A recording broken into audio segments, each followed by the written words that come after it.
africain. Souvent, lorsque je vois les gens s'attaquer à la France parce que l'Afrique n'est pas développée, on essaye d'accuser. Ça, c'est remettre la cause sur l'extérieur, alors que le problème ne vient pas là. Le vrai problème de l'Afrique, c'est l'Africain. Dans cette vidéo, on va essayer de parler un petit peu de comment l'Africain lui-même tue ses talents. Comment l'Africain lui-même est la cause de son sous-développement. Récemment, toi aussi, tu es certainement tombé sur cette actualité autour de Aliko Dangote, l'homme le plus riche d'Afrique, considéré comme étant l'un des hommes les plus riches au monde, dont la fortune personnelle est estimée à plus de 12 milliards d'euros. C'est-à-dire qu'un seul milliard égale à plus de 1000 millions. Le mec, il a 12 milliards d'euros en fortune personnelle. Au lieu d'encourager ce type de personnes-là, de soutenir parce que c'est une fierté pour le continent et encore ouvrir d'autres possibilités pour qu'il puisse se positionner peut-être au rang numéro 1 au monde entier, même si on n'en profite pas directement, on essaye de lui mettre des bâtons dans les roues. Aliko Dangote, actuellement, il est un petit peu dans le pétrin. On a tous vu des actualités passer. Il y a pas mal de gens qui font des vidéos là-dessus. Je suis pas là pour te dire qu'est-ce qui est en train de se passer, comment ils ont fait pour mélanger tout ça, juste le contexte. Mais surtout, je veux t'expliquer ici comment l'Africain fait pour tuer ses talents. Au lieu de pointer du doigt les autres, il est temps qu'on puisse voir ce problème-là de près. Parce que le jour où on va sortir de ça, l'Afrique devient la première puissance au monde. J'en suis persuadé. Aliko Dangote, qu'est-ce qui se passe? Aliko Dangote, c'est un homme très riche, c'est un grand entrepreneur qui n'a pas peur de se mettre la main dans la boue pour essayer de sortir de l'argent, de créer de l'emploi, de faire bouger l'économie nigériane. C'est quelqu'un qui a beaucoup investi dans l'industrie du ciment, c'est ce qui l'a rendu d'ailleurs riche. Mais au-delà de ça, il a commencé à diversifier ses activités et il a commencé à investir dans la raffinerie de pétrole au Nigeria. C'est-à-dire que le Nigeria aujourd'hui, c'est carrément le numéro 1 en termes de pétrole en Afrique. Aliko Dangote veut maintenant investir dans cette économie-là. Il a investi plus de 19 milliards d'euros dans une raffinerie afin de pouvoir transformer le pétrole brut qui va sortir et transformer ça en fait en carburant pour que les gens puissent se servir, parce que malheureusement dans beaucoup de pays en Afrique, on peut le voir en Guinée, on peut le voir en Côte d'Ivoire, les gens ont le brut, mais il faut amener le brut ailleurs pour transformer le brut et on vous revend ça. C'est comme la bauxite en Guinée, les gens vont vendre la bauxite à presque moins d'1 euro, ils vont amener cette bauxite là ailleurs, ils vont transformer ça et revendre ça aux mêmes Guinéens à plus de 10 euros, 20 euros. C'est dommage, c'est déplorable. Pour lutter contre ce type de problème-là, il se dit on va essayer d'extraire le pétrole ici, essayer de transformer ça ici et vendre ici sans forcément aller transformer ça ailleurs parce que ça va nous coûter plus cher. C'est-à-dire investir dans le local, faire les choses à l'interne pour que ça puisse contribuer entre guillemets à l'économie africaine. Donc sans trop rentrer dans les détails de cela, on lui a mis des bâtons. Il a d'abord fini de construire sa raffinerie, investir plus de 19 milliards. Après on lui dit non, tu peux pas acheter ici du pétrole brut, faut aller le chercher ailleurs, c'est pas possible. Donc il va essayer de pallier à tout ça parce que c'est un entrepreneur. Il va chercher à l'extérieur. On lui dit également non, ton pétrole n'est pas bien, ainsi de suite. On fait tout pour lui mettre des bâtons dans les roues. Donc si je quitte ce contexte-là, ce qu'on peut voir très clairement, c'est que le problème en Afrique, dès que tu touches à l'intérêt personnel de quelqu'un, même si cela contribue à l'intérêt public, à l'intérêt du peuple, cette personne va s'opposer à toi et faire de toi la cible à abattre. On voit cela carrément dans le cas de Aliko Dangote actuellement, de ce qu'il est en train de vivre, mais ce n'a pas été le seul exemple. On en a vu encore et encore. Et ça continuera toujours. Et c'est exactement ça la cause du sous-développement de l'Afrique. C'est exactement ça l'une des grandes causes du retard de l'Afrique aujourd'hui. Parce que les gens ne pensent qu'à leur intérêt personnel. Les gens ne pensent qu'à leur poche personnelle. Dès que toi, tu deviens une menace pour cela, forcément, tu deviens la cible à abattre. Je vous raconte une petite anecdote. Un certain monsieur, je ne vais pas citer qui que ce soit parce que je ne vais pas rentrer dans les détails. Un certain monsieur était très talentueux dans les grands instituts ici en Occident. C'était aux États-Unis. Il a fait de grandes études. C'était le plus brillant durant ses études. Et en plus de cela, toutes les entreprises voulaient le prendre. Il pouvait travailler à la NASA, ainsi de suite.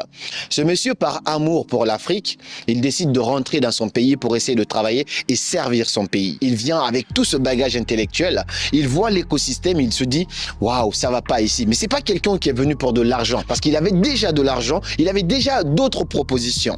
Il se dit, là, je viens pour aider mon pays, pour contribuer dans mon continent. Qu'est-ce qui va se passer? Ce monsieur, il vient, il commence à voir les rouages qui sont là dans cette activité-là. Il se dit, il faut qu'on commence à régulariser ça. Les gens qui sont dans les rouages de cette activité-là, ils se disent, mais lui, il se prend pour qui? Nous, c'est ici qu'on gagne de l'argent. Alors que le but du monsieur, c'était uniquement de reformer les choses pour que les choses puissent être plus transparentes et développer l'Afrique en général. Mais lorsqu'ils ont vu que ce monsieur était pour l'intérêt général, c'est-à-dire l'intérêt beaucoup plus loin sur le long terme, et que eux, ils ne pouvaient plus voler là où ils pouvaient voler, ce monsieur est devenu la cible à abattre. Au bout de 2 mois, il était confronté à tous les problèmes du monde. 6 mois plus tard, ce monsieur a été tué chez lui. Un soir, des gens sont allés chez lui, règlement de compte, on l'a fait disparaître automatiquement. Et après, toute sa famille se retrouve dans un deuil. Un monsieur qui était censé contribuer au développement de l'Afrique lui-même l'a éteint. Je dis souvent que la France n'est pas le problème de l'Afrique, les États-Unis ne sont pas le problème. Le gros problème de l'Afrique, c'est l'Africain, parce que dès que tu touches à son intérêt personnel, même si les autres vont pourrir derrière, vont croupir de pauvreté, à partir du moment que lui peut s'en mettre plein à la poche, c'est fini. Le reste, il s'en fout. Regardez même les négociations entre la France et certains pays d'Afrique. Il y a des pays qui sont riches en ressources naturelles. Lorsque les Français viennent, ils vont pas prendre ça comme ça parce qu'il y a des gens à la tête d'un pays. C'est ces gens-là qui doivent représenter le pays. Mais lorsque la France vient pour essayer de négocier ces contrats-là, même si la contrepartie n'est pas bien pour le pays, à partir du moment qu'on met bien la personne qui représente le pays, soit le président, soit une certaine personne, et ben ce groupe de personnes-là va se contenter, entre guillemets, de prendre ces millions d'euros à titre personnel, de créer des comptes offshore partout, d'acheter des immeubles, des millions d'euros en Occident, aux États-Unis, en France, et puis laisser leur peuple croupir dans la pauvreté. Donc ils vont négocier des contrats contre leur peuple, mais uniquement pour eux, leur poche personnelle. Donc la vérité, c'est quoi? Si l'Africain mettait ses intérêts personnels à côté et pensait d'abord à l'intérêt de son pays, de sa nation, de son continent, personne ne marchera sur l'Afrique. L'Afrique aujourd'hui serait le premier continent dans le monde. C'est pourquoi vous allez voir des gens talentueux, mais qui refusent de rentrer en Afrique parce qu'ils savent que eux, ils n'ont pas forcément besoin de quelques sous de plus, mais dès que tu deviens, entre guillemets, un obstacle à là où les gens gagnent de l'argent, tu deviens directement la cible à abattre. Aliko Dangote, qui est un homme très riche, devrait être plutôt soutenu. Même si tu ne gagnes pas directement de l'argent de lui, mais c'est quand même une fierté de voir une certaine personne en Afrique qui se batte et qui sorte l'image de l'Afrique d'une certaine manière positivement. Voir quelqu'un qui n'a pas peur d'investir des milliards dans des projets qui vont créer de l'emploi, qui vont développer l'Afrique, qui vont pousser l'Afrique à extraire, entre guillemets, le pétrole, mais aussi à pouvoir transformer ça et vendre ça aux Africains pour que l'Afrique puisse profiter de cela à moindre coût.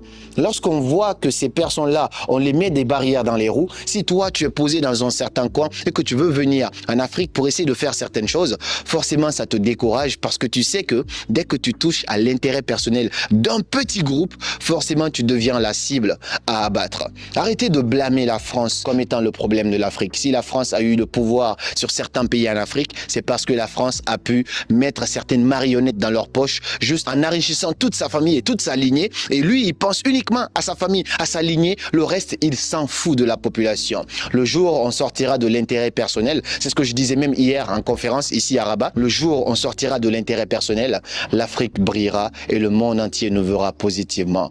Le problème de l'Afrique n'est pas l'extérieur, le problème de l'Afrique, c'est la jalousie de l'Africain, c'est l'égoïsme de l'Africain. Mettons l'intérêt du peuple en avant et oublions les intérêts personnels. Faisons des actes pour pousser le pays à sortir de la pauvreté. Mettons des actes pour essayer de sortir les pays de la pauvreté plutôt que de penser uniquement à notre poche personnelle. Il y a des pays d'Afrique aujourd'hui, tu quittes pendant 4 ans, tu reviens, le pays n'a pas avancé d'un pas, le pays a reculé. C'est ce que je disais avec mon ami, il me disait que lui, quand il part de son pays, 1 an plus tard, 2 ans, quand il revient, il trouve que beaucoup de choses ont changé. Moi aussi, je lui dis, quand je pars de mon pays pendant 1 an ou 2, quand je reviens, je trouve que beaucoup de choses ont changé. Mais sauf que chez lui, les choses ont changé positivement. Parce que le Maroc aujourd'hui est l'un des pays les plus développés d'Afrique et est en train même de faire la concurrence à la France. Alors que certains pays d'Afrique, tu pars, 4 ans plus tard, tu reviens, normalement, les choses devraient changer positivement. Tu vois encore qu'il n'y a toujours pas d'électricité. Les gens galèrent encore à regarder une simple télévision ou à se connecter simplement à Internet. Comment peut-on parler de développement alors que ces dirigeants de ces types de pays-là